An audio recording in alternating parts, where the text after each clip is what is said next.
বন্ধুরা, তোমরা কেমন আছো? তো আজকে আমি একটা মেনু নিয়ে এসেছি। দেখো, প্রথমে ভাত দিয়েছি, বেগুন ভাজা করেছি, স্যালাড দিয়েছি, আর পুঁই শাক করেছিলাম, বাড়ির গাছের পুঁই শাক,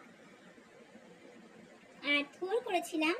বন্ধুরা, বেগুনের ঝাল করেছিলাম শুকনো শুকনো করে, আলু দিয়ে আর বেগুন দিয়ে ঝাল। লাউ দিয়ে মুগ ডাল তৈরি করেছিলাম। বন্ধুরা, ভোলা মাছের ঝাল করেছিলাম, আর পাবদা মাছ তৈরি করেছিলাম। তো বন্ধুরা, কেমন হয়েছে অবশ্যই জানিও আমার এই রান্নাগুলো।